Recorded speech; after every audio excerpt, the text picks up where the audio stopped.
ও আচ্ছা, দাজ্জাল কি মানুষ না জিন নাকি? দাজ্জাল কে? এটা ফেরেশতা নাকি জিন না মানুষ? কি এটাও একটা প্রশ্নের বিষয়। কিভাবে দেখুন, আল্লাহর নবী সাল্লাল্লাহু আলাইহি ওয়াসাল্লাম বলছেন নূহ আলাইহিস সালামের সময়ও নূহ আলাইহিস সালাম তার কওমকে দাজ্জাল সম্পর্কে সতর্ক করেছেন। তার মানে পৃথিবীর সূচনা থেকে সে পৃথিবীতে ছিল এবং সে বের হবে শেষ জামানায়, এবং বের হয়ে সে তার অনুসারীদেরকে নিয়ে বিশ্বটাকে শাসন করবে। তার মানে অনেক লম্বা একটা হায়াত সে পেয়েছে। কোন জাতি এত লম্বা হায়াত পায় বলেন তো? কোন জাতি মানব জাতিকে এত লম্বা হায়াত পায়? একটা মিস্টেরিয়াস ক্যারেক্টার দাজ্জাল। সে কি? তারপরে দেখুন, নবী সাল্লাল্লাহু আলাইহি ওয়াসাল্লাম একটা হাদিসের মধ্যে বলেছেন যে তাকে ওই তামিম দারির ওই দ্বীপে বন্দী করে রাখা হয়েছে। আপনারা হাদিসে জানেন, দ্বীপে বন্দী থাকা অবস্থায় তাকে সাহাবীরা দেখেছেন অনেক বিশাল আকৃতিতে, ঠিক আছে? এবং সাহাবীদেরকে সে প্রশ্ন করছিল, তামিম দারিকে প্রশ্ন করছিল যে বাইসানের খেজুর বাগানে খেজুর কি ধরে? বলে হ্যাঁ ধরে। সে বলছে অচিরেই আর ধরবে না। তারপরে বলছে তাবারিয়া হ্রদে কি পানি আছে? সাহাবীরা বলছেন আছে। বলছে অচিরেই পানি থাকবে না। তোমাদের ওই উম্মি নবীর কি খবর? তখন সাহাবীরা বলছেন যে তিনি মক্কা থেকে মদিনায় হিজরত করে এসেছেন, বদরের যুদ্ধ হয়েছে, বালতির মতো তার অবস্থা, একবার এদিকে পাল্লা ভারী হয় একবার এদিকে পাল্লা ভারী, মানে বদরে জিতেছেন, উহুদে বিপর্যস্ত হয়েছেন। তখন এই ব্যক্তি বলছে যে তোমাদের জন্য উত্তম হবে ওই ব্যক্তির অনুসরণ করা। দাজ্জাল এই কথা বলছে, তোমাদের জন্য উত্তম হবে ওই উম্মি নবীর অনুসরণ করা। সাহাবীরা জিজ্ঞাসা করছেন আপনি কে? তো সে বলছে যে আমি হচ্ছি দাজ্জাল, আমাকে অচিরেই এখান থেকে মুক্ত হওয়ার অনুমতি দেয়া হবে, তখন আমি এই পৃথিবীটাকে শাসন করব। তো এখানে সাহাবীরা দেখে আসছেন, যারা দেখে আসছেন তারা পরে ইসলাম কবুল করেছেন। তখন তারা মুসলিম ছিলেন না, খ্রিস্টান ছিলেন। কথা বুঝতে পারছেন? তাহলে এখানে আমরা তাকে একটা বিশাল দেহি দেখলাম, শিকল দিয়ে বন্দী। আবার নবী সাল্লাল্লাহু আলাইহি ওয়াসাল্লাম একদিন মদিনার মধ্যে উমর রাদিয়াল্লাহু আনহুকে নিয়ে হাঁটছেন, সহিহ মুসলিমে আছে। খবর পাওয়া গেল যে মদিনায় একটা যুবক ছেলে আছে, ইহুদি মায়ের সন্তান একটা যুবক ছেলে, যার চুলগুলা কোকড়ানো, চোখটা একটু ফোলা, যার আলামতগুলো দাজ্জালের সাথে মিলে যাচ্ছে। তখন নবী সাল্লাল্লাহু আলাইহি ওয়াসাল্লাম ওমর ইবনুল খাত্তাবকে নিয়ে ওদের বাসায় গেলেন। দেখলেন খেজুর বাগানে সে বসে আছে, মনোযোগ দিন। এবার নবীজি গিয়ে বললেন যে তুমি কি দেখো? সেই ছেলেটা বলছে আমি আরশ দেখি। আরশ বোঝেন? সিংহাসন। কোথায় তোমার আরশ? সেই ছেলে বলছে পানির উপরে। কোথায়? পানির উপরে। নবীজি বলছেন তুমি তো তাহলে শয়তানকে দেখো। নবীজি বলছেন তুমি কি বিশ্বাস করো যে আমি শেষ নবী? সেই ছেলে বলছে আপনি কি বিশ্বাস করেন যে আমি নবী? কি বুঝতে পারছেন কথা আমার? নবীজি বলছেন তুমি কি বিশ্বাস করো যে আমি শেষ নবী? সেই ছেলে বলছে আপনি কি বিশ্বাস করেন যে আমি নবী? উমর রাদিয়াল্লাহু আনহু তরোয়ালের খাপ খোলা সারা। তিনি বললেন যে ইয়া রাসূলুল্লাহ অনুমতি দেন, এর গর্দানটাকে নামাই দিই, বেয়াদব, আপনার সাথে বেয়াদবি করছে। তখন নবী সাল্লাল্লাহু আলাইহি ওয়াসাল্লাম বললেন দাআহু ইয়া উমর, তাকে ছেড়ে দাও। যদি সে সত্যিকার অর্থেই দাজ্জাল হয়ে থাকে, তুমি উমর তাকে হত্যা করতে পারবে না। কেন হত্যা করতে পারবেন না? কারণ দাজ্জালের নিহত হওয়া লেখা আছে ঈসা আলাইহিস সালামের হাতে। কার হাতে? ঈসা আলাইহিস সালাম যখন আসবেন, এই প্যালেস্টাইনের বাবে লুদ নামক জায়গায় দাজ্জালকে মারা হবে। ঠিক আছে কথা? তাহলে ওমর তুমি তাকে হত্যা করতে পারবে না। আর যদি সে দাজ্জাল না হয়ে থাকে, নিরপরাধ মানুষকে হত্যা করে কোনো লাভ নেই। এখানে চান্স নেওয়া হলো 50-50। এক হাদিসে আপনি দেখছেন নবীজি বলছেন নূহ আলাইহিস সালাম তার কওমকে দাজ্জাল সম্পর্কে সতর্ক করেছেন। এক হাদিসে নবীজি বলছেন সে বের হলে 40 দিন বিশ্ব শাসন করবে। প্রথম দিন 1 বছর, দ্বিতীয় দিন 1 মাস, তৃতীয় দিন 1 সপ্তাহ, বাকি দিন আমাদের মতো। আরেক হাদিসে নবীজি বলছেন তামিম দারি দেখে এসেছে তাকে কোথায়? দ্বীপে বন্দী অবস্থায়, সে ছাড়া পাবে অচিরেই। আবার এখানে নবী সাল্লাল্লাহু আলাইহি ওয়াসাল্লাম মদিনাতেই একটা যুবক ছেলেকে দাজ্জাল মনে করে ইনভেস্টিগেট করলেন। আপনার কাছে কি সাবজেক্টটা সহজ মনে হচ্ছে না কঠিন? খুব সহজ কি না কঠিন? চিন্তা করতে হবে কি হবে না? এতই জটিল একটা ক্যারেক্টার। শুধু তাই না, নবীজি আরো বলছেন সে যখন বের হবে, 4টা জায়গার কথা পাওয়া যাচ্ছে হাদিসে, 4টা জায়গা কোত্থেকে বের হবে। এখানে কিন্তু নবীজি মদিনাতে তাকে খুঁজলেন, ইনভেস্টিগেট করলেন। আবার আরেকটা হাদিসে নবীজি বলেছেন সে যখন বের হবে শেষ জামানায়, তখন মক্কায় ঢুকতে পারবে না, মদিনায় ঢুকতে পারবে না। আপনারা হাদিসটা জানেন না? আলেমরা তো জানেন। মক্কাতেও ঢুকতে পারবে না, মদিনাতেও ঢুকতে পারবে না। খোলা তরোয়াল নিয়ে ফেরেশতারা দাঁড়িয়ে থাকবে। আবার সেই নবী মুহাম্মদ সাল্লাল্লাহু আলাইহি ওয়াসাল্লাম মদিনাতে এই ছেলেটাকে দাজ্জাল ভাবছেন, ইনভেস্টিগেট করছেন। তার মানে তারা সতর্ক ছিলেন। এই ছেলের নাম ছিল ইবনে সাইয়্যিদ। কি নাম? ইবনে সাইয়্যিদ, নাম মনে রাখবেন। এও একটা বিস্ময়কর ক্যারেক্টার। আবার সেই নবী সাল্লাল্লাহু আলাইহি ওয়াসাল্লাম বলেছেন শেষ জামানাতে দাজ্জাল বের হবে খোরাসান থেকে। কোন জায়গা? খোরাসান। খোরাসান বলতে কোন জায়গা? এটা মূলত এর হার্ট হচ্ছে আফগানিস্তান, এর পাশে যে বেলুচিস্তান, এই যে উজবেকিস্তান, ইরানের কিছু অংশ, এই পুরো জায়গাটা, শুধু একটা দেশ না, পুরো জায়গাটা এর হার্ট হচ্ছে আফগানিস্তান। খোরাসান থেকে বের হবে। আরেক হাদিসে নবীজি বলছেন সে ইস্পাহান থেকে বের হবে। কোন জায়গা? ইস্পাহান এখন ইরানে। ভৌগোলিক বিষয়ে যখন তখন চেঞ্জ হয়ে যায়, হয় কি না? আগে কি ইরাক ইরান এরকম পার্ট ছিল? আগে কি এভাবে এই 52টা দেশের ভাগ ছিল? লেবানন, জর্ডান, সৌদি আরব, ইরাক, ইরান এরকম ভাগ ছিল না? এক অঞ্চল ছিল শাম, একটা হেজাজ, একটা নাজদ, এরকম আর কি ভাগ ছিল। তো এটা চেঞ্জ হয়। ওই হাদিসে আসছে ইস্পাহান থেকে একটাতে, আরেকটাতে আসছে ইরাক এবং শাম। শাম বলতে বোঝাচ্ছি এই পুরো প্যালেস্টাইন, লেবানন, জর্ডান, পুরো অঞ্চলটাই শাম। আর ইরাক তো আপনারা জানেন। ইরাক এবং শামের মাঝখানের একটা রাস্তা থেকে বের হবে। 3টা জায়গা। আরেকটা 4 নাম্বার খাল্লা নামে একটা জায়গা থেকে সে বের হবে। আর এই খাল্লা আপনি গুগলে সার্চ দিয়ে পাবেন না। গুগলের সাথেও দাজ্জালের অনুসারীদের একটা সম্পর্ক আছে, আপনার ফেসবুকের সাথেও আছে, প্রযুক্তিগুলোর সাথেও আছে, নিউক্লিয়ার ওয়েপন্সের সাথেও আছে, বর্তমান ব্যাংকিং সিস্টেমের সাথেও আছে, এবং বর্তমান গ্লোবাল পলিটিক্যাল অ্যাফেয়ার্সের সাথেও দাজ্জালের অনুসারীদের সরাসরি সম্পৃক্ততা আছে। আমি বলি নাই দাজ্জালের সম্পৃক্ততা আছে, দাজ্জালের অনুসারীদের সরাসরি সম্পৃক্ততা আছে। এটা বোঝার জন্য আপনাকে সূরা কাহাফ পড়তে হবে। কেন সূরা কাহাফ? কারণ সূরা কাহাফ পড়লে আল্লাহ আপনার ভিতরের চোখ খুলে দিবেন ইনশাআল্লাহ। এখন আপনার ভিতরের চোখ বন্ধ। কেন বন্ধ? বিকজ আপনি প্রত্যেক জুমায় সূরা কাহাফ পড়ছেন না।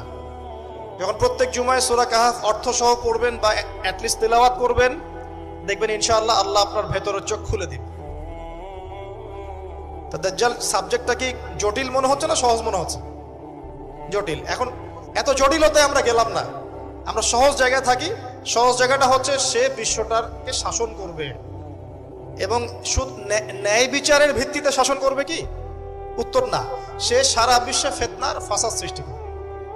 যারা তাকে ফলো করবে সে তাদেরকে সমৃদ্ধি দিবে, যারা তাকে ফলো করবে না সে তাদেরকে দুর্ভিক্ষ দিবে।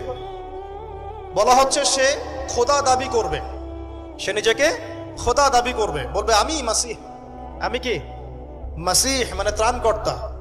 তার মূল কাজটা তাহলে জুলুমের ভিত্তিতে সারা বিশ্বটাকে শাসন করা। এই তো, সে খোদা দাবি করবে।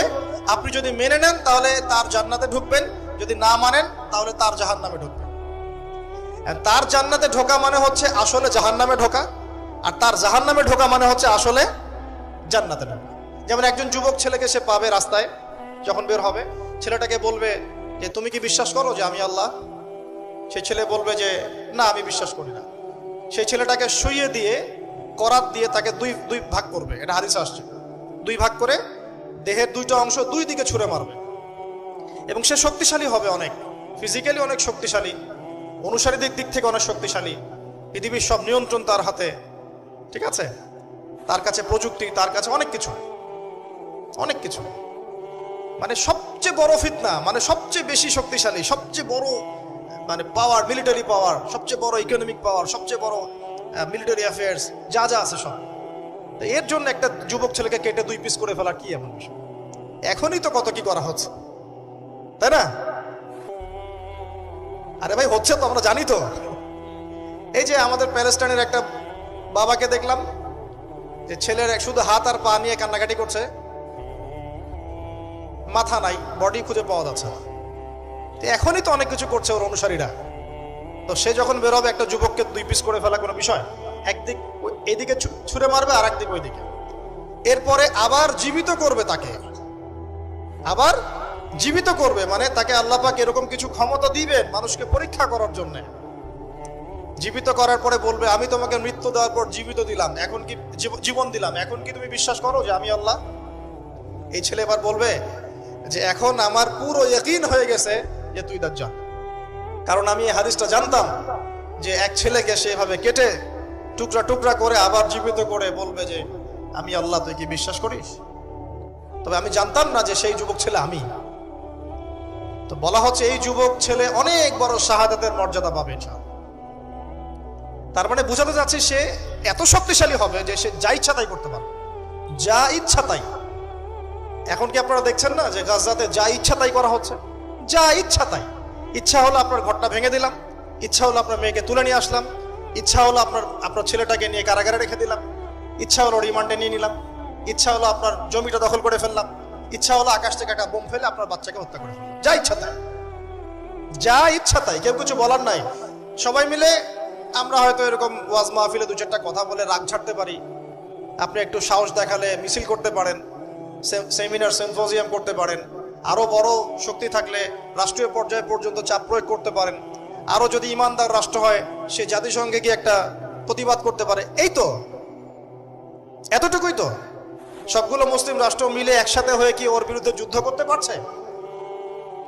সবগুলো মুসলিম রাষ্ট্র দরকার নাই, অ্যাটলিস্ট 2টা 4টা 5টা 10টা মুসলিম রাষ্ট্র কি একত্রিত হয়ে ওর বিরুদ্ধে যুদ্ধ করতে পারছে? তাহলে যা ইচ্ছা তাই সে করছে না। এবং এত মানবতা বিরোধী অপরাধ করার পরেও বড় বড় পশ্চিমা country, specially United state of America এসে বলে দিবে যে আমি আমার মিত্রর পাশে আছি, যা ইচ্ছা তাই করুক, আমি ওর পাশে আছি। এবং কথাগুলো তারা খুব ঠান্ডা মাথায় বলে, আমাদের মতো ওই যে পলিটিক্যাল চিল্লা ফেল্লা করে কথা বলে। আমরা ওয়াজ মাহফিলে যে একদম চিল্লা চিল্লি করে গলা ফাটায় ফেলে দিই একদম, হ্যাঁ, মানুষের আবেগ বুঝে ওয়াজ করি, মানুষের আবেগ বুঝে ওয়াজ করি। জোরে জোরে বললে মানুষ জোরে জোরে ঠিক বলবে, আমার ভিউ বাড়বে। আদতে এগুলো কথা বলার আদব না, এগুলো কিন্তু কথা বলার আদব নয়। এখন বিষয়টা দেখুন, ঠান্ডা মাথায় বলে দিবে আমরা আমাদের মিত্রের পাশে আছি, তাহলে ও যা ইচ্ছা তাই করছে না? একটা ছোট রাষ্ট্র যদি যা ইচ্ছা তাই করতে পারে, দাজ্জাল করতে পারবে না? তাই মনে হয়? এখন সে এভাবে বিশ্বটাকে শাসন করবে। আপনি যদি মেনে নেন তাহলে আপনি সমৃদ্ধি পাবেন, না মানলে আপনাকে দুর্ভিক্ষ দিয়ে দিবে। একটা কওমের পাশ দিয়ে যাবে, বলবে তোমরা কি বিশ্বাস করো যে আমি আল্লাহ? বলবে হ্যাঁ বিশ্বাস করি। ব্যাস, এদেরকে সমৃদ্ধি, সোনা দানা হীরা জহরত যত খাজানা খনি আছে দিয়ে দিবে। একটা কওমের পাশ দিয়ে যাবে, বিশ্বাস করো আমি আল্লাহ, সে বলবে না আমরা বিশ্বাস করি না, তার ইমানদার। ওদের উপর বৃষ্টি বন্ধ হয়ে যাবে,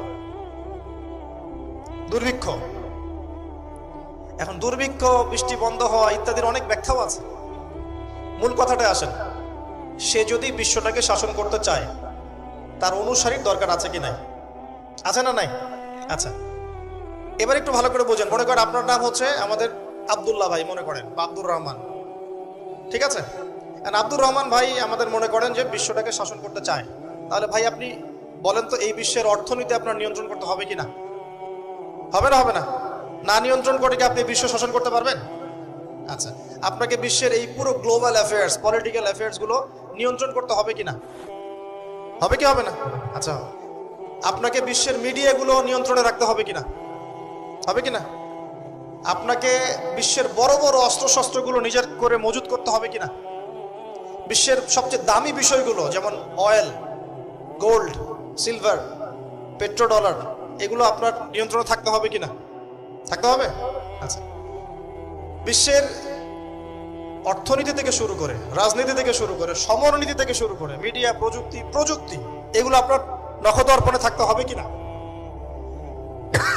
তার মানে দাজ্জাল যদি বিশ্ব শাসন করতে চায় তাকে এই প্রত্যেকটা বিষয়কে নিয়ন্ত্রণ করতে হবেই। এখন আমার প্রশ্ন, সে কাদেরকে নিয়ে বিশ্ব শাসন করবে? উত্তরটা হাদিস থেকে নিয়ে নেবেন। নবী সাল্লাল্লাহু আলাইহি ওয়াসাল্লাম বলেছেন, সে ইহুদিদেরকে নিয়ে বিশ্ব শাসন করবে।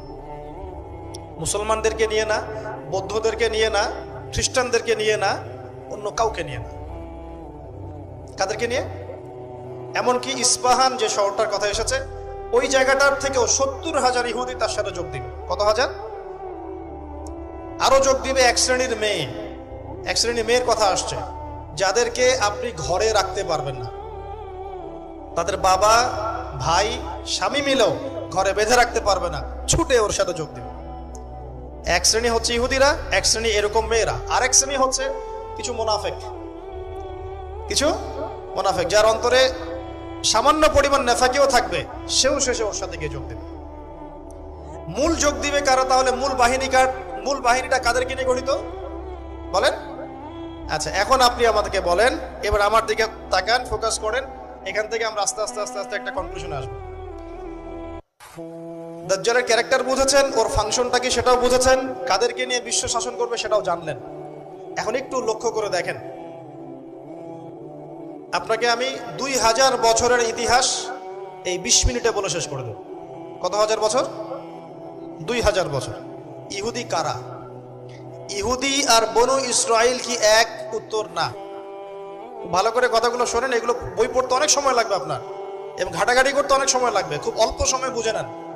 ইহুদি বনু ইসরাইল এক নয়। বনু ইসরাইল কাদেরকে বলা হয়? ইব্রাহিম আলাইহিস সালামের ছেলে, এক ছেলের নাম ইসমাইল, এক ছেলের নাম ইসহাক। ঠিক আছে? ইসমাইল আলাইহিস সালাম থাকেন মক্কায়, সেখানে তাকে কেন্দ্র করে একটা সভ্যতা। এই বংশে সর্বশেষ নবী মুহাম্মদ সাল্লাল্লাহু আলাইহি ওয়াসাল্লামের জন্ম। তার মানে আমরা বনু ইসমাইল। আমরা কারা? বনু ইসমাইল। আমরা মুহাম্মদ সাল্লাল্লাহু আলাইহি ওয়াসাল্লামের কওম, উম্মাহ। আর এইদিকে আরেক ছেলের নাম হচ্ছে ইসহাক, যিনি থাকেন ওই শামে, ওই প্যালেস্টাইনে, ওই জেরুজালেমে, ওই জায়গায়, ওটা শাম। ঠিক আছে? এবং ওখানে তিনি তার বংশ বিস্তার হচ্ছে। তার ছেলের নাম হলো ইয়াকুব। কি নাম? ইয়াকুব আলাইহিস সালামের আরেক নাম হলো ইসরাইল। ইয়াকুব আলাইহিস সালামের আরেক নাম কি? ইসরাইল। এবং তার সন্তানদেরকে বলা হয় বনু ইসরাইল। তার সন্তান অনেক। এই সন্তানদের মধ্যে একজনের নাম ইউসুফ। ঠিক আছে? তারপরে আসছে পরে ইউনুস। এই বনু ইসরাইলের মধ্যেই দাউদ, মূসা, সুলাইমান, ঈসা ইবনে মারিয়াম। বলা হয় 1,24,000 নবী রাসূলের মধ্যে বেশিরভাগই এখানে এসেছে।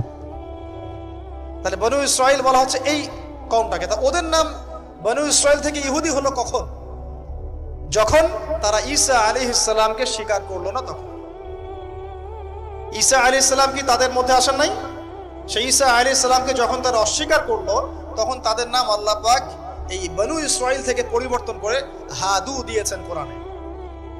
কুল ইয়া আইয়ুহাল্লাযীনা হাদু ইন যাআমতুম আন্নাকুম আউলিয়াউ লিল্লাহি মিন দুনিন নাস ফাতামান্নাউল মাউত। আছে না কোরআনে? অনেক জায়গা আছে। আল্লাহ পাক তখন তাদেরকে আর বনু ইসরাইল বলছেন না, বলছেন ইয়াহুদ। কি বলছেন? এই যে নাম আসলো ইহুদি। তো বনু ইসরাইল এবং ইহুদি এক নয়। বনু ইসরাইলরা ভালো ছিল এবং তারা ওই সময়কার মুসলিম ছিল। যখন তারা আল্লাহ পাকের আনুগত্য করেছিল, আল্লাহ পাক তাদেরকে সমৃদ্ধি দিয়েছিলেন, ঠিক আমাদের মতোই। আর যখন তারা আল্লাহ পাকের আনুগত্য করে নাই, পথভ্রষ্ট হয়ে যায়, আল্লাহ পাক তাদেরকে শাস্তি দিয়েছে। এক পর্যায়ে তারা যখন নবীদেরকে হত্যা করা শুরু করেছিল, অনেক নবীকে হত্যাও করেছে। যেমন জাকারিয়া আলাইহিস সালামকে তারা হত্যা করেছে, ইয়াহইয়া আলাইহিস সালামকে হত্যা করেছে। সূরা ইয়াসিন পড়ে দেখেন, ওখানে একই দিনে 3 জন নবীকে হত্যা করা হয়েছে। পড়ে দেখেন। তো মূল কথা হচ্ছে নাম চেঞ্জ হলো কখন? যখন তারা সত্য থেকে পথভ্রষ্ট হয়ে গেল, ঈসা আলাইহিস সালামকে তারা অস্বীকার করলো, তখন আর বনু ইসরাইল নয়, ইয়াহুদ। এখন তাদের মধ্যে একজন অন্যতম নবী ছিলেন দাউদ আলাইহিস সালাম। কি নাম বলেন? নাম মুখস্থ করেন। তাদের নাম কি? আচ্ছা, দাউদ আলাইহিস সালাম ছোট, তখন 14-15 বছর বয়স হবে। আল্লাহ পাক মূসা আলাইহিস সালামকে বলেছিলেন, তুমি তোমার সম্প্রদায়কে নিয়ে এই জেরুজালেমে যুদ্ধ করবে। কাকে বলেছেন? মূসা আলাইহিস সালামকে। তুমি মূসা আলাইহিস সালাম তোমার সম্প্রদায়কে নিয়ে এই জেরুজালেমে গিয়ে যুদ্ধ করো। ওখানে আমালেকা নামে একটা সম্প্রদায় আছে, এরা খুবই শক্তিশালী, তবে তোমরা যদি ইমানদার হও তোমরা এর উপর বিজয় লাভ করবে। এর আগ পর্যন্ত এরা কিন্তু ওখানে ঢুকতে পারে নাই। কথা বুঝতে পারছেন? আল্লাহ পাক শর্ত দিলেন, যদি যুদ্ধ করে জয় করতে পারো তাহলে তোমাদের এই জায়গাটা তোমাদের। তো মুসা আলাইহিস সালাম বললেন তার কওমকে, চলো যুদ্ধ করি। তো মুসা আলাইহিস সালামের কওম বলছে, ইযহাব আনতা ওয়া রাব্বুকা ফাকাতিলা ওয়া ইন্না হাহুনা কাঈদুন। এই মুসা, তুমি যাও আর তোমার রব গিয়ে যুদ্ধ করো, আমরা এখানে বসে থাকলাম। কথা কি বুঝতে পারেন নাই? মানে এরা কোন কওম? ওই যে ফেরাউনকে ডুবে মরতে দেখেও বিশ্বাস করে না, বাছুর পূজা শুরু করে, আল্লাহ পাক একটার পর একটা নিদর্শন দেখান, তাও অস্বীকার করে। তাওরাত নিতে গিয়েছেন মুসা আলাইহিস সালাম, এসে দেখেন তারা বাছুর পূজা শুরু করেছে। মান্না সালোয়া আল্লাহ দিচ্ছেন, তাও অস্বীকার করে। মৃত থেকে জীবিত করেন, তাও অস্বীকার করে। শেষমেশ বলে বসলো যে, ইয়া মুসা লান নুমিনা লাকা হাত্তা নারাল্লাহ জাহরা। হে মুসা, আমরা তোমার প্রতি বিশ্বাস করব না যতক্ষণ আল্লাহকে সামনে দেখাচ্ছ আমাদের চোখ দিয়ে। এটা সেই জাত যে নবীদেরকে এত কষ্ট দিয়েছে। মুসা আলাইহিস সালাম যখন বললেন চলো, আল্লাহ পাক যুদ্ধের কথা বলেছেন, ওটা যুদ্ধ করে জয় করতে পারলে আমাদের হয়ে যাবে। তো বলছে ওখানে আমালেকা সম্প্রদায় আছে এত বড় শক্তিশালী, তুমি যাও, তোমার রব গিয়ে যুদ্ধ করো, আমরা এখানে বসে আছি।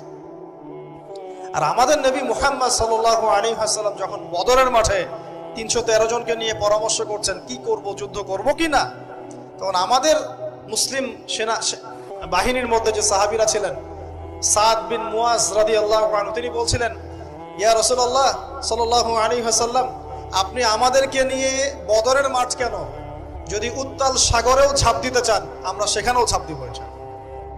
কত পার্থক্য, তাই না? তিনি বলছিলেন যে আমরা সেই কথা আপনাকে বলবো না যেই কথা মুসার কওম মুসাকে বলেছে। আপনি যদি আদেশ করেন আমরা উত্তাল সাগরেও ঝাঁপ দিতে পারি। এমনি এমনি তো বদরের যুদ্ধ আসে নাই, বিজয় আসে নাই, এইসব ইমানের কারণে এসেছে। এখনো কি এই মাজলুম ভাইরা উত্তাল সাগরে ঝাঁপ দেয় নাই? তারা তাই করছে। ওইদিকে আসছি আমি পরে, এই জায়গাটা একটু বোঝেন। তো যুদ্ধ তারা করলো না, যুদ্ধ করলো না। আল্লাহ পাক শাস্তি দিলেন। কি শাস্তি? 40 বছর আল্লাহ পাক ওদেরকে একটা জায়গায় ঘুরপাক খাওয়ানো শুরু করলেন। সকালে উঠে একটা পাহাড়কে কেন্দ্র করে ঘুরতো, সন্ধ্যায় এসে আবার সেই জায়গায় থেমে যেত। এটাকে বলা হয় তিহ উপত্যকার 40 বছরের শাস্তি। সূরা বাকারার মধ্যে দলিল আছে। এবার মুসা আলাইহিস সালামের জীবনটা শেষ, ওনার হায়াত শেষ, উনি চলে গেলেন আল্লাহর কাছে। পরবর্তীতে নবী হলেন ইউশা বিন নুন। কি নাম? ইউশা বিন নুন। মনে রাখার চেষ্টা করেন, বলে যান না আবার। ইউশা বিন নুন একজন নবী। এবার ইউশা বিন নুনের সময় ওই বনু ইসরাইলি বলছে যে আমরা যুদ্ধ করতে চাই, ওই জায়গা আমরা দখল করতে চাই। আমিন। এখন আসেন, কোন জায়গা ভাই? কোন জায়গা যুদ্ধ করতে চায়? আচ্ছা, জেরুজালেম নিয়ে এত কথা কেন জানেন? কারণ এই জায়গাটা শেষ জামানার সবচেয়ে ইম্পর্টেন্ট জায়গা। শেষ জামানার সবচেয়ে ইম্পর্টেন্ট জায়গা 3টা, মুখস্থ করেন। কয়টা? 1 হচ্ছে জেরুজালেম, 2 হচ্ছে মক্কা মদিনা, জানেন, আর 3 নাম্বার হচ্ছে কনস্ট্যান্টিনোপল। কনস্ট্যান্টিনোপল মানে কুস্তান্তনিয়া। কোথায় এটা? তুরস্কে। আরেকটা জায়গা আছে, এটাও অনেক বেশি ইম্পর্টেন্ট, সেটা হলো খোরাসান। সেটা কি? খোরাসান। এই 4টা জায়গার কথা মাথায় রাখবেন। পুরো বিশ্বের এই প্রেক্ষাপট এই 4টা জায়গাকে কেন্দ্র করে ঘুরতে থাকবে, এবং এর সেন্টার হার্ট হচ্ছে জেরুজালেম। কারণ কিয়ামত ততদিন পর্যন্ত হবে না যতদিন এই জেরুজালেম মুসলিমদের দখলে না আসছে, এবং এই জেরুজালেম থেকে ইমামুল মাহদি ঈসা ইবনে মারইয়াম বিশ্ব শাসন না করছেন, ততদিন পর্যন্ত এই পৃথিবীতে কিয়ামত হবে না ইনশাআল্লাহ। বুঝতে পারছেন কথা? আচ্ছা, তো ইউশা বিন নুন এখন বলছেন যে আচ্ছা তোমরা তো আবার যুদ্ধ করতে যাচ্ছ, মুসা আলাইহিস সালামের সময় তো যুদ্ধ করতে বলা হয়েছিল, করো নাই। এখন যদি আবার যুদ্ধের কথা বলা হয়, যদি তোমরা আবার পালায় যাও, তখন তারা বলছে ওয়ামা লানা আল্লা নুকাতিলা ফি সাবিলিল্লাহ, কেন আমরা আল্লাহর রাস্তায় যুদ্ধ করব না? ওয়াকাদ উখরিজনা মিন দিয়ারিনা, আমাদেরকে আমাদের বাড়িঘর থেকে বের করে দেওয়া হয়েছে, ওয়া আবনাইনা, আমাদের সন্তান থেকে বিচ্ছেদ করানো হয়েছে, কেন যুদ্ধ করব না? অবশ্যই যুদ্ধ করব। তো বলছি ঠিক আছে, তাহলে আমি আল্লাহর কাছে দোয়া করলাম। হ্যাঁ করেন। আল্লাহর কাছে দোয়া করা হলো, আল্লাহ পাক বললেন যা জিহাদ ফরজ করলাম, নাও যুদ্ধ করো। ওখানে কোন সম্প্রদায় আছে? আমালেকা, অনেক শক্তিশালী, অনেক বিশাল দেহে। এখন যুদ্ধের আয়াত ফরজ হওয়ার পরে এখন বনু ইসরাইল বলছে আচ্ছা আমাদেরকে একটা নেতা নিযুক্ত করে দিন, তাহলে সেনাপতি নিযুক্ত করুন। সেনাপতি লাগে কি লাগে না? লাগে না? আচ্ছা, আমরা শিখতেছি স্মার্টফোন, টিকটক, বিশ্বাস ঢাকা শহরে এই 15 থেকে 20 বছরের ছেলে পেলের যা অবস্থা দেখলে আমাদের চোখ দিয়ে পানি বের হয়। আবার শুকরিয়া আদায় করি, আলহামদুলিল্লাহ ওই যুগে আমরা, এই যুগটা আমরা এইভাবে নষ্ট করি না, আলহামদুলিল্লাহ। কি একটা অবস্থা! এদের অর্ধেকের সাইকোলজি নষ্ট করে দিয়েছে বিভিন্ন মুভিজ, সিনেমা। এখনকার অনেক মুভিজে দেখায় যে সে গ্যাংস্টার হচ্ছে, গ্যাংস্টার হওয়াটা একটা প্যাশন। ওইটা দেখে দেখে সে নিজেও গ্যাংস্টার হওয়ার চেষ্টা করে। আমি হলফ করে বলতে পারি, আমার কথা আপনারা মন খারাপ করেন না, এটা আমার কনফিডেন্স থেকে বলছি, এখন যদি আরেকটা মুক্তিযুদ্ধ হয়, এই জেনারেশন অস্ত্র হাতে নিতে পারবে না। ওই অস্ত্র হাতে নিবে ওই যাদের বয়স 40, ওই 50, এরাই। আমাদের এই যে কিশোর গ্যাং, টিকটক জেনারেশন আর যুবক সমাজকে আপনি খুঁজেই পাবেন। আল্লাহ পাক আমাদেরকে হেফাজত করুন। আর এটার জন্য ভাই, আমাদের যাদের দাড়ি পেকে গেছে আমরা দায়ী সমানভাবে। কারণ আপনি নিজের ফিকির করেছেন, আপনার সন্তানের ফিকির কোথায়? আপনার ছেলে সারা রাত পর্ন দেখে, আপনার মেয়ে সারাদিন ছেলেদের সাথে কথা বলে, আপনার মেয়ে ছেলে যে ডেট করতেছে এইখানে ওইখানে, জেনা করতেছে, মদ খাচ্ছে, গাড়ি নিয়ে ধুমসে ড্রাইভ করতেছে মেয়েকে নিয়ে। আপনি মনে করতেছেন বাচ্চা ছোট আছে, বড় হলে ঠিক হয়ে যাবে। সুবহানাল্লাহ। আপনি বাচ্চাকে পড়াচ্ছেন না, কোরআন শেখাচ্ছেন না, হাদিস শেখাচ্ছেন না। জেনারেল লাইনে যে পড়াচ্ছেন, জেনারেল লাইনে পড়াশোনা করার পরে সে হচ্ছেটা কি? কি শিখলো? স্যারকে দেখলে থাপ্পড় মারে। এখনকার ছেলেপেলে অনেকে স্যারকে সম্মান করেন। স্যার নকল ধরে ফেলেছে, স্যারকে এক থাপ্পড় দিল। গুন্ডামি শিখেছে, গুন্ডামি। আদব, সবর, নীতি নৈতিকতা এগুলো নাই, উঠে যাচ্ছে দিন দিন। আমি আসলে ওয়াজ করবো কি নিয়ে? দাজ্জাল তো অনেক বড় ইস্যু। সত্যি কথা বলতে দেখেন, আমরাও স্কুলে পড়েছি, কলেজে পড়েছি, কিন্তু আমরা তো বেয়াদব ছিলাম। বেয়াদবি এক জিনিস আর দুষ্টামি এক জিনিস। আমরা দুষ্ট ছিলাম, খুব দুষ্ট ছিলাম, দুরন্ত। খেলাধুলা পছন্দ করতাম, দুরন্ত, দুষ্টামি করতাম। স্যারদের সাথে আমাদের একটা ফ্রেন্ডলি সম্পর্ক ছিল, বন্ধুর মতো। কিন্তু আমরা কখনো বেয়াদবি করি না। এখন দেখবেন ওয়াজে আলেমদের সামনে গিয়ে বেয়াদবি করতেছে। ওলামায়ে কেরামের সামনে যে একটু মানে ভদ্রভাবে কিছু কথা বলে, মাসালা জিজ্ঞাসা করে, ওখানেও গিয়ে বেয়াদবি করতে। কথা বলাই জানে না কিভাবে কথা বলতে হয়। আল্লাহর ওয়াস্তে ভাই, আকীদার, আমলের, এই যে আখলাকের সংশোধন করেন, না হলে আমাদের সামনে মহা বিপর্যয় অপেক্ষা করছে। আল্লাহ পাক আমাদের সবাইকে কথাগুলো বোঝার তৌফিক দান করুন, বলি আমিন। অনেক লম্বা হয়ে যাবে, ওদিকে যাচ্ছি না, মূল জায়গা থেকে একটু শেষ করে দেব। আপনারা অনেকক্ষণ ধরে অপেক্ষা করছেন, একটু খেয়াল করেন। তাহলে ইউশা বিন নুনের কাছে এখন এরা বলছে নেতা দাও, নেতা। তো ইউশা বিন নুন বলছে ঠিক আছে, আমি দোয়া করলাম। আল্লাহ পাক তালুতকে নেতা বানালেন। কাকে? তালুত। এখন বনু ইসরাইল বলছে ওর নেতৃত্ব আমরা মানি না। কেন মানো না? যে ওর তো টাকা পয়সা নাই, ওর তো স্ট্যাটাস নাই। যে আমাদের কাছে নেতৃত্বের মানদণ্ড যেগুলা, আমরা টাকা পয়সা দেখে নেতা বানাই না। আপনার টাকা নেই, আপনি নেতা হতে আসছেন কেন? আপনার স্ট্যাটাস নাই, আসছেন কেন? ও বনু ইসরাইল একই কথা বলছে, ওর তো টাকা নাই, স্ট্যাটাস নাই, নেতা হবে কেন? তখন আল্লাহ পাক বলছেন যে ওয়াজাদাহু বাসতাতান ফিল ইলমি ওয়াল জিসম। আল্লাহ পাক তো তালুতকে দুটো কোয়ালিটি দিয়েছেন। আল্লাহ পাক তাকে শারীরিক শক্তি দিয়েছিলেন এবং জ্ঞান দিয়েছেন, প্রজ্ঞা এবং জ্ঞান দিয়েছেন। তার নেতৃত্বের মানদণ্ড কয়টা এখানে পেলেন? দুটা।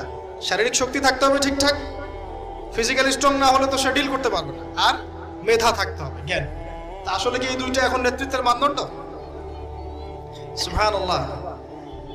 অদ্ভুত সিস্টেম বিশ্ববাসীকে দেওয়া হয়েছে। বিশ্ববাসীকে একটা অদ্ভুত সিস্টেম দেওয়া হয়েছে।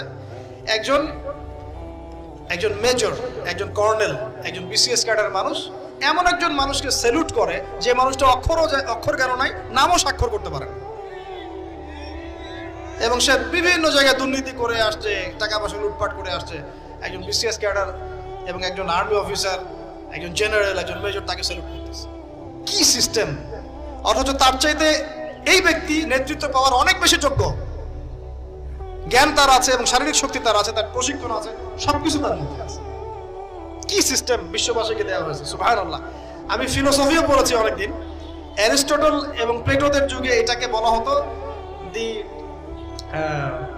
Community of fools. একটা পড়ে দেখবেন, স্যার সলিমুল্লাহর লেখা অনেকগুলো বই আছে, এর মধ্যে পড়ে দেখবেন। মানে অজ্ঞতার একটা যুগ, অজ্ঞতার শাসন, অজ্ঞতার কমিউনিটি। বাদ দেন, এখানে ইউশা বিন নুন নেতৃত্ব দিলেন কাকে? তালুতকে। ওরা বললো মানি না। তো আল্লাহ পাক মনোনয়ন করেছেন, এখন না মানলে তোমরা আযাব ভোগ করবা। তারপরে তারা মেনে নিল, এবার যুদ্ধে যাচ্ছে। ওই জেরুজালেম মুক্ত করতে যাচ্ছে। যেই জেরুজালেম এখন তারা মুক্ত করতে চাচ্ছে, ওই জেরুজালেম তালুতের বাহিনী মুক্ত করতে যাচ্ছে। বলেন তো তালুত এবং বনু ইসরাইল তখন ভালো না খারাপ? ভালো না খারাপ? তারা কি মুসলিম না মুসলিম? তারা তখন মুসলিম না মুসলিম? মুসলিম। তারা তখন ইউসা বিন নুনের উম্মত, তার আগে ছিল মুসা আলাইহিস সালামের উম্মত। এবার তালুত বললেন যে আল্লাহ পাক তোমাদেরকে পরীক্ষা করবেন, সামনে নদী আছে, এই নদীর পানি পান করতে পারবে না, যদি পান করো তাহলে তোমাদের নাম কাটা, তোমরা আর যুদ্ধে অংশগ্রহণ করতে পারবে না। ফামান শারিবা ফালাইসা মিন্নি, যে ব্যক্তি এখান থেকে পানি পান করবে সে আমার অন্তর্ভুক্ত না। ওয়ামান লাম ইয়াতআমহু ফাইন্নাহু মিন্নি, যে ব্যক্তি এখান থেকে পানি পান করবে না সে আমার সাথে যুদ্ধে যেতে পারবে। ইল্লা বিগুরফাতিন বিয়াদি, মানে এক অঞ্জলি পানি শুধু পানি পান করতে পারবে, এক অঞ্জলি পানি, এতটুকু, বেশি না। ফাশারিবু ইল্লা কলিলাম মিনহুম, আল্লাহ পাক বলেন ওদের বেশিরভাগই পানি পান করলো, অল্প কিছু বাদ দিয়ে। অল্প কিছু সংখ্যা তাফসীরে এসেছে 313 জন বাদ দিয়ে, 313 জন বাদ দিয়ে, 313 যে বদরে এখানেও। তো এবার এই 313 জনকে নিয়ে তালুত এগিয়ে গেল, গিয়ে দেখলো বিশাল বাহিনী, বাপরে বাপ, একদম আমালেকা সম্প্রদায়ের। সেখানে নেতৃত্ব দিচ্ছে ওদের সেনাপতি, তার নাম জালুত। কি নাম? জালুত। এবং এই জালুতের বাহিনী দেখে মুসলিম বাহিনী বলছে যে লা তাকাতা লানা বিজালুতি ওয়া জুনুদি, এই জালুতের বাহিনীর সাথে পেরে ওঠার ক্ষমতা তো আমাদের এখন হবে না। কিন্তু যারা ভেবেছিল যে আল্লাহর সাথে সাক্ষাৎ করতে হবে, যাদের ঈমান দৃঢ় ছিল, তারা বলেছিল কাম মিন ফিআতিন কলিলাতিন গালাবাত ফিআতান কাসীরাতান বিইذনিল্লাহ, তোমরা ভয় পেও না, আল্লাহর হুকুমে বহু ছোট ছোট দল বড় বড় দলের উপর বিজয় লাভ করেছে। এটা তারা বলে একটা দোয়া করলো, এই দোয়াটা শিখে নেবেন। তারা একটা দোয়া করলো, তারা বলল রব্বানা আফরিগ আলাইনা সাবরান ওয়া সাব্বিত আকদামানা ওয়ানসুরনা আলাল কওমিল কাফিরিন। আর আল্লাহ পাক বলেন ফাহাজামু বিইذনিল্লাহ, আল্লাহ পাকের হুকুমে তারা এই মাত্র 313 জন নিয়েই জালুতের বিশাল বাহিনীকে পরাজিত করে। বুঝতে পারছেন? এবং এই বাহিনীতে দাউদ আলাইহিস সালামও ছিলেন, তখন তিনি ছোট। এই জালুতকে হত্যা করেছে দাউদ আলাইহিস সালাম। হ্যাঁ, ওয়াকাতালা দাউদ জালুত, দাউদ আলাইহিস সালাম জালুতকে হত্যা করলেন। কিভাবে হত্যা করলেন সেটা আসছে যে গুলতি দিয়ে গুলতি নিক্ষেপ করেছিল দাউদ আলাইহিস সালাম, আর তার চোখে গিয়ে লাগে জালুতের, এতেই জালুত মারা যায়। তো এখন মূল কথাটা হচ্ছে, দেখুন এই বনু ইসরাইল এই যুদ্ধে জয়লাভ করে এই বাইতুল মুকাদ্দাস বা জেরুজালেম জয় করলো। এই যে তারা প্রথমবার এখানে ঢুকলো, এর আগ পর্যন্ত কিন্তু ঢুকতে পারে না। এবার আল্লাহ পাক তাদেরকে বললেন তোমরা এখানে যদি আমার আদেশগুলো মেনে চলো, এই জায়গা তোমাদেরই, তোমরা এখানে থাকবে, কিন্তু যদি তোমরা আদেশ না মানো, আমার বিরুদ্ধাচরণ করো, তোমাদেরকে এখান থেকে বের করে দেব। আর আল্লাহ পাক এটা বলেও দিলেন যে লা তুফসিদুন্না ফিল আরদি মাররাতাইন, তোমরা কিন্তু দুইবার সীমা লঙ্ঘন করবা, আমি কিন্তু সতর্ক করছি তোমাদেরকে। কয়বার? দুইবার। এবার দাউদ আলাইহিস সালামের সময় তারা খুব সুন্দর ছিল, একদম রুলিং স্টেট। বলা হয় যে দাউদ আলাইহিস সালামের সময় তারা ওই জেরুজালেম থেকে বিশ্বকে শাসন করেছে। ঠিক আছে? দাউদ আলাইহিস সালামের পরে আসলো তার ছেলে সুলাইমান, নাম কি? সুলাইমান আলাইহিস সালাম। এই সময় আরো সমৃদ্ধি লাভ করলো, এত সমৃদ্ধি যে বাতাসের উপর নিয়ন্ত্রণ। জিনরা ডুবুরির কাজ করে পাথর এনে দেয়, জিনরা ডুবুরির কাজ করে মণিমুক্তা এনে দেয়। জিনদেরকে দিয়ে এই যে বাইতুল মুকাদ্দাস তিনি নির্মাণ করালেন আবার, তাই না? এই যে বাইতুল মুকাদ্দাসের কথা বলছি। তারপরে বাতাসকে যদি বলেন এখান থেকে আমাকে নিয়ে যাও, 1 মাসের পথ এক বেলায় চলে যাচ্ছে। পিঁপড়া হাঁটছে, সুলাইমান আলাইহিস সালাম পিঁপড়ার ভাষা বোঝেন, পাখির ভাষা বোঝেন, তারা তেলাওয়াত করেন, মাছ এসে তেলাওয়াত শুনে। মানে এমন একটা সভ্যতা, এই সভ্যতা পৃথিবীতে আসেনি কখনো। এবং আপনি যতই সায়েন্স এন্ড টেকনোলজির কথা বলেন না কেন, এই লেভেলে আপনি যেতে পারবেন না, কখনো পারবেন না। কারণ সুলাইমান আলাইহিস সালাম একটা দোয়া করেছিলেন, রব্বি হাবলি মুলকান, আল্লাহ আমাকে এমন রাজত্ব দান করুন, লা ইয়ামবাগি লি আহাদ, যে এমন রাজত্ব আপনি কাউকে দেন নাই কখনো। পৃথিবীর ইতিহাসে সুলাইমান আলাইহিস সালামের মতো রুলিং স্টেট কোনোদিনও ছিল না, আসবেও না। তো সুলাইমান আলাইহিস সালাম এবং তার অনুসারীরা তখন ভালো ছিলেন এবং জেরুজালেম থেকে তারা বিশ্ব শাসন করেছেন। এবার শুরু হলো তারপরে এদের অধঃপতন।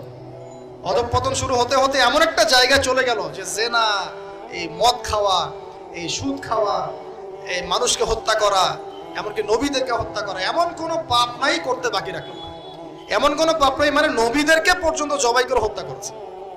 আর কি কিছু বলতে হবে? আল্লাহ পাক ওই যে ওয়াদা করেছিলেন যদি ফাসাদ সৃষ্টি করো এখান থেকে বের করে দিব। এবার আল্লাহ পাক একটা বাহিনী পাঠালেন। এই বাহিনীটা পাঠিয়েছেন ইরাকের ব্যাবিলন থেকে। কোন জায়গা? ইরাকের ব্যাবিলন। এই বাহিনীর রাজার নাম ছিল নেবুজাদ নেজার। কি নাম বলেন?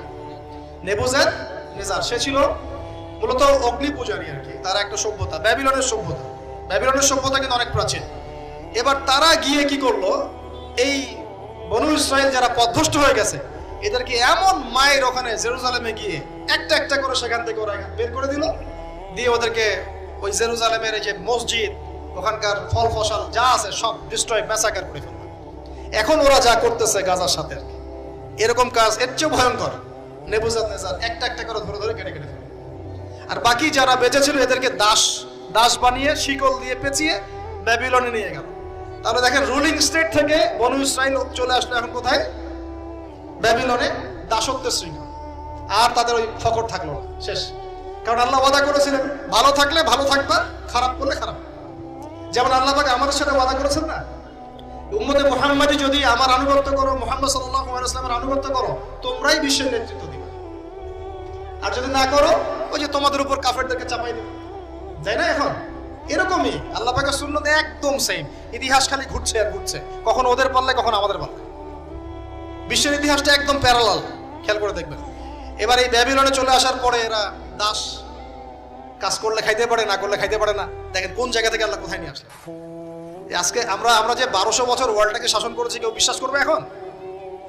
আমরা যে মুসলিম উম্মাহ প্রায় 1200 বছর মুহাম্মদ সাল্লাল্লাহু আলাইহি ওয়াসাল্লামের পর থেকে এই বিশ্বটাকে আমরা শাসন করছি, এখন কেউ বিশ্বাস করবে?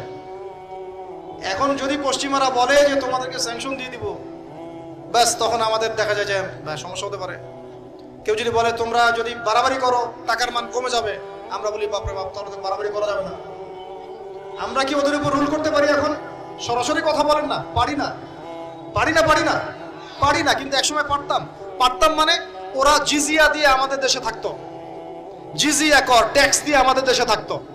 মুসলিম উম্মার যখন একটা ইউনাইটেড গ্লোবাল খিলাফা ছিল তখনকার কথা বলছি। তো এভাবে পালা বদল হয়। তো ওরা কখনো ভাবতে পারে নাই যে ব্যাবিলনে এসে এইভাবে জেলের জীবন কাটাতে হবে। কেন? অবাধ্যতার কারণ। এবার আল্লাহ পাক তাদেরকে আরেকটা সুযোগ দিলেন। কি দিলেন? আরেকটা সুযোগ দিলেন। ব্যাবিলনে বসে বসে ওরা আলোচনা করে যে আমাদের কিন্তু একজন মাসিহ আসবে। কে আসবে? মাসিহ মানে হচ্ছে ত্রাণকর্তা। এই মাসিহ যখন আসবে আমরা আবার সেই জায়গা ফিরে পাবো। কি করবো আবার? কোন জায়গা বলেন?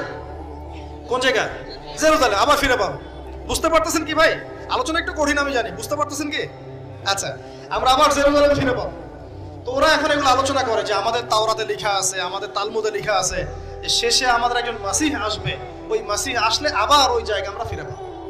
তোমরা টেনশন করো না, হতাশ হয় না। আমরা যেমন বলি না যে এখন দুরবস্থা চলছে, তাতে কি আমাদের মাহদি আসবেন, ঈসা ইবনে মারইয়াম আসবেন, আবার আমরা খিলাফা ফিরে পাবো, বলি কি না? হাদিসে তো আছে। ওরাও এরকম চর্চা করে। তো করতে করতে আল্লাহ পাক তাদের দিকে মুখ ফিরিয়ে তাকালেন, দয়া করলেন। দয়া করে আল্লাহ পাক মাসিহকে পাঠালেন। সেই মাসিহের নাম কি? ঈসা আলাইহিস সালাম। কিন্তু এই হতভাগা জাত ঈসা আলাইহিস সালাম যে তাদের মাসিহ, এটা তারা বিশ্বাসই করলো না, বরং তাকে জারদ সন্তান বলে গালি পর্যন্ত দিল। জানেন না? মারিয়াম আলাইহিস সালামকে বললো যে কোত্থেকে সন্তান নিয়ে আসছো? মনে আছে আপনাদের? নিজেদের মাসিহকে তারা চিনতে পারলো। ঠিক আমাদের উম্মতে মুহাম্মাদির মধ্যে এমন অনেক মুনাফিক থাকবে যারা ইমাম মাহাদিকে চিনতে পারবে না। দেখিয়েন, ওই সময় যখন মাহাদির বাহিনী বের হবে বলবে সন্ত্রাসী বের হয়েছে। ইমামুল মাহদি মানুষের মুখের ভাষায় কথা বলবেন না, অস্ত্রের ভাষায় কথা বলবেন। জি, হাদিসে স্পষ্ট আছে, লা তুকাতিলুনাল ইয়াহুদ, তোমরা অবশ্যই ইহুদীদের সাথে যুদ্ধ করো। মুখ দিয়ে যুদ্ধ হয়। ওয়ালা তাকতুলুনহুম, অবশ্যই ওদেরকে তোমরা হত্যা করো। এমনকি যদি গাছের পিছনেও, পাথরের পিছনেও কেউ লুকায়, পাথর গাছ কথা বলবে। হাত্তা ইয়াকুলুস শাজার, গাছ কথা বলবে গারগাত বাদ দিয়ে। ইয়া মুসলিম, হে মুসলিম, ইন্না ওয়ারাইল ইয়াহুদ তাআল ফাকতুলহু, আমার পিছনে ও লুকিয়ে আছে, আসো হত্যা করো। বাই দ্য ওয়ে, এখন আল্লাহ পাক রহম করলেন, মাসিহ পাঠালেন, চিনতে পারলো না, বিশ্বাস করলো না, তাকে জারদ সন্তান বলে গালি দিল। শুধু তাই না, ঈসা আলাইহিস সালামকে তারা হত্যার চেষ্টা পর্যন্ত করে না। হত্যার চেষ্টা তারা সূরা মাইদা নিসা পড়ে দেখেন, তারা বলে, ফখর করে বলে ইহুদিরা, ইন্না কাতালনাল মাসিহ ইবনে মারইয়াম, আমরা ঈসা আলাইহিস সালামকে হত্যা করেছি। রাসূলুল্লাহ